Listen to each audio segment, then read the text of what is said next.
വരൂ ഗൈസ്, ആറാസ് വ്ളോഗിലേക്ക് എല്ലാവർക്കും സ്വാഗതം. ഇന്ന് നമുക്ക് ചെമ്മീൻ തല വെച്ച് അമ്പയം ഇട്ടിട്ടൊരു ചാറ് തയ്യാറാക്കിയാലോ. അതിനാവശ്യമായ സാധനം ചിരകിയ തേങ്ങ, വറ്റൽമുളക്, മല്ലിപ്പൊടി, മഞ്ഞൾപ്പൊടി, തക്കാളി, പച്ചമുളക്, കറിവേപ്പില, ഉപ്പ് എന്നിവയാണ് നമുക്ക് ആവശ്യമായത്. ഇത് നമുക്കൊന്ന് അരച്ചെടുക്കണം. വറ്റൽമുളകും മല്ലിപ്പൊടിയും തേങ്ങയും ഇട്ട് നമുക്കൊന്ന് കുറച്ച് വെള്ളവും ഒഴിച്ച് നമുക്ക് മഞ്ഞൾപ്പൊടി ഇട്ട് ഒന്ന് അരച്ചെടുക്കണം. നമുക്ക് അരച്ചെടുത്തിട്ട് വരാം. അമ്പയങ്ങക്ക് പകരം പുളി ചേർത്താലും മതി. ഞാനിന്ന് അമ്പയങ്ങയാണ് എടുത്തത്. ചെറിയ കഷ്ണം തക്കാളി മുറിച്ചിട്ടു, അമ്പയങ്ങയും അതുപോലെ പച്ചമുളകും.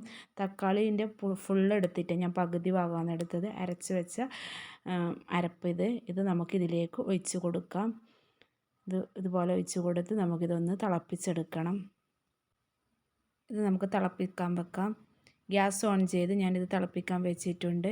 ഇത് കുറച്ച് വെന്തതിന് ശേഷം നമുക്ക് തിളച്ചതിന് ശേഷം ഈ ചെമ്മീൻ തല ഇട്ട് കൊടുക്കുക. നന്നായി വൃത്തിയാക്കിയതിന് ശേഷം ഇതിലേക്ക് നമ്മൾ ചേർത്ത് കൊടുക്കുന്നുണ്ട്.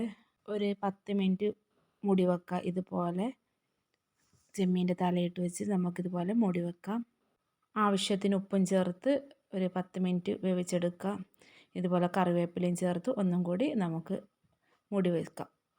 നമ്മുടെ ചെമ്മീൻ തല ചാറ് റെഡിയായി. ഈ വീഡിയോ ഇഷ്ടപ്പെട്ടാൽ ലൈക്ക് ചെയ്യണം, സബ്സ്ക്രൈബ് ചെയ്യണം, ഷെയർ ചെയ്യണം. അടുത്ത വീഡിയോ